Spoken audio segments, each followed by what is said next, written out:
Welcome back to the Cheap Heat Productions podcast.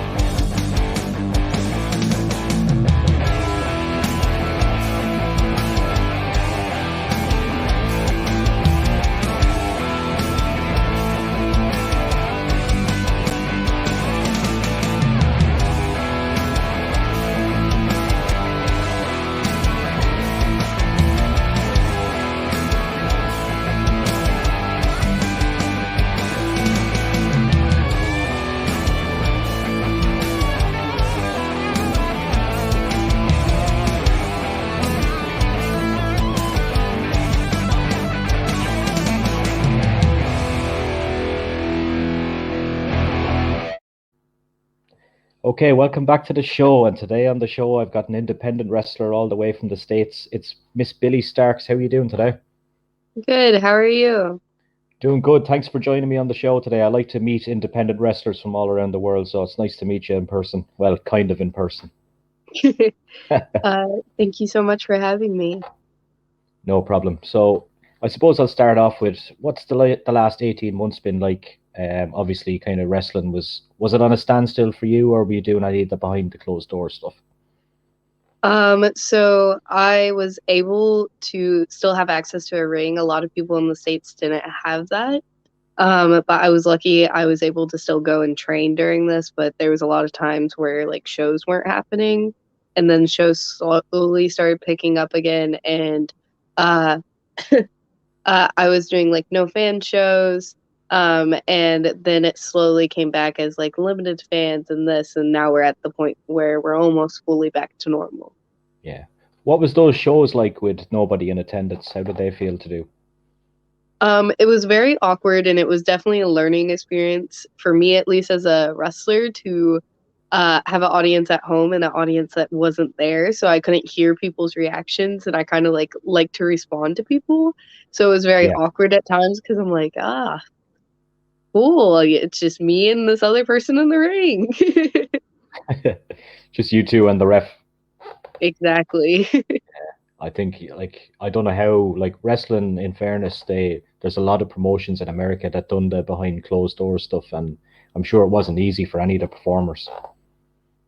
Yeah, it definitely was like sometimes where it was like we were there and we were filming and it was like, it's weird that we're not like interacting with other people. It's like, well, it's just safer this way. And it was the best we could do at the time. We were still getting people entertained when they were trapped at home because I felt like more people were watching wrestling because they really couldn't do much of anything else. I felt like there's more time for people's entertainment. Like I picked up more video games and painting because I had more time on my hands. Yeah, I was watching a lot of wrestling over here during the pandemic. It was mostly WWE stuff when they had the Thunderdome with the people on the screens and everything, and it just wasn't the same.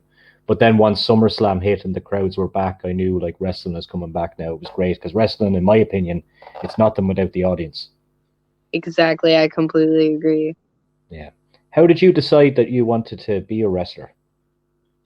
I chose to be a wrestler. I was introduced to it by my stepfather, who is Mouse. He's a wrestling photographer.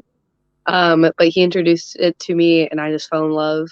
So I was like, yeah, this is what I want to do. It just connected with me, and I was like, yep. And my mindset never changed. Yeah. And what does your family think about you wrestling? They're very supportive about it. My mom doesn't really understand it, but she tries her best. She gets into like the gear and the marketing and all of that stuff. She likes what makes wrestling pretty, Yeah. not the real wrestling aspect of like being in the ring and stuff like that. And she hates traveling, but she makes do with it because of me. Supportive then. Do you have any memories of your first match and were you nervous going into it? So I've like talked about this a lot because most wrestlers are super nervous before their first match, but I was kind of just excited. So I never felt like butterflies or like that awkward like because I just was like ready to have it.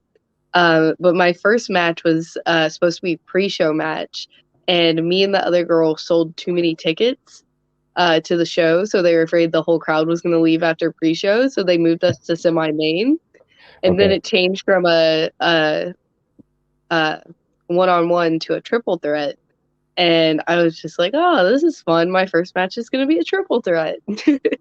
And then I jumped off the top and sprained my ankle my very first Yeah. match. I luckily finished, but it was still like, I'm an idiot.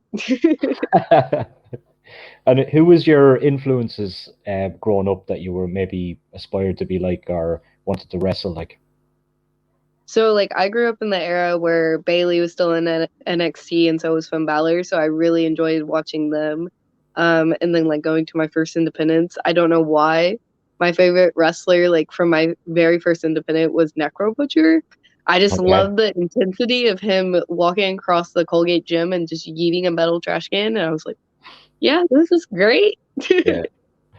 Yeah, Finn Balor is obviously a good favorite of mine, an old Irish guy. We have a few Irish people over there now. We have Finn, Seamus, and Becky. For such a small Mhm. country, like we're producing good athletes still. We love to see it. Yeah. So I seen a couple of your matches online, and I seen you.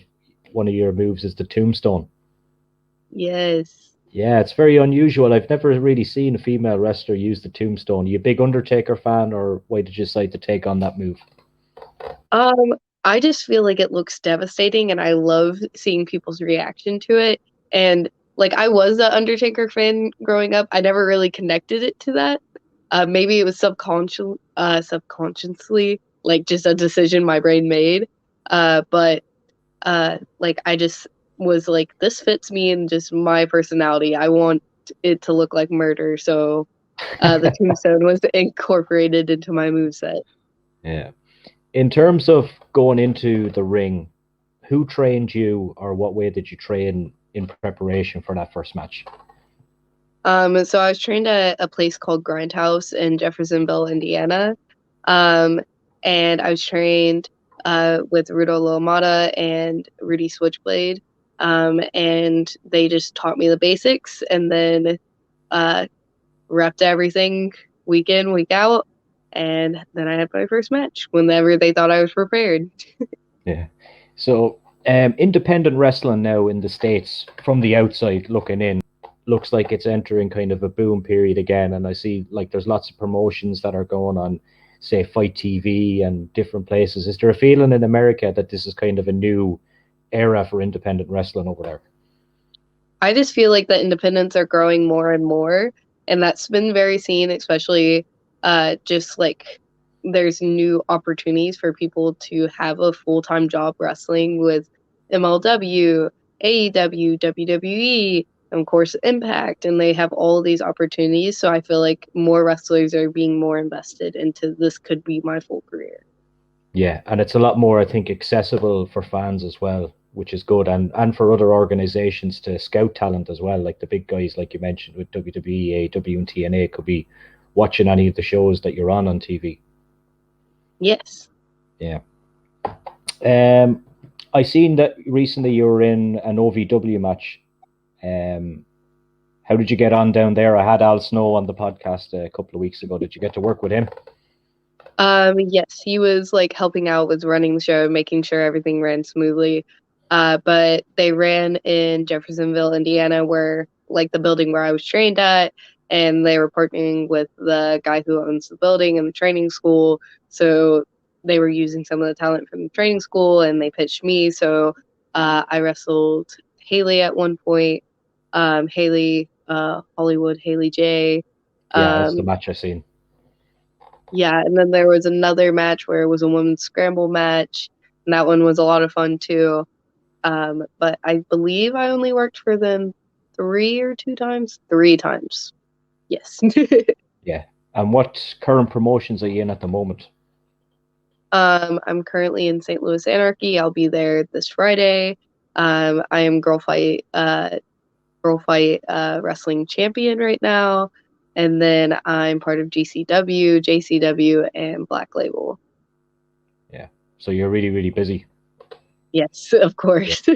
Is wrestling coming to a point now where it might be your full-time job?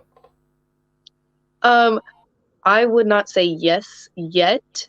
Yeah. Um, but I feel like I can definitely make it into one when I have the time to fully invest into wrestling. I'm still in school, so I'm doing school and wrestling. Okay. So school comes first and then wrestling. So you're still studying at the moment as well? Yes, I'm Yeah. still in high school. What? Yes. Yeah. I What started age are you? wrestling when I was in middle school. What age are you, if you don't mind me asking? I'm currently 16. What? That is crazy. I thought you were at least 18. That's mad. Yeah, most people don't know. I'm a very like I will tell who needs to know about my age, but I feel like I don't want to be my wrestling be judged on my age. So I've always just said I am a wrestler, I'm a competitor, and never have been like I'm a woman wrestler, I am 16-year-old wrestler. Yeah, yeah. But by God, that is really starting young in the business, like, and best of luck to you. Thank you so much. Yeah. I seen earlier on that you've got some new merch coming, and Yes, I do.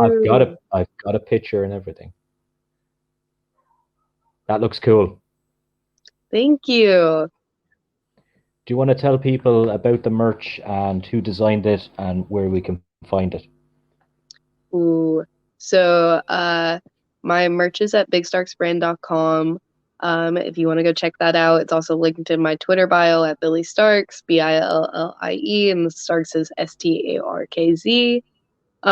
And the designs were kind of made up. I'm trying to remember who all helped me. I used so many different people.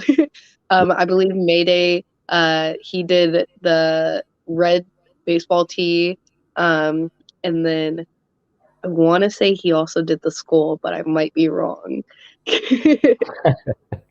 But like one's a Halloween design because Halloween's coming up, and I thought it would be cool. And then the other one's inspired by my gear, and then of course we have the big Starks brand hoodies. We did sweatpants already, so I felt like it would be a really cool matching set.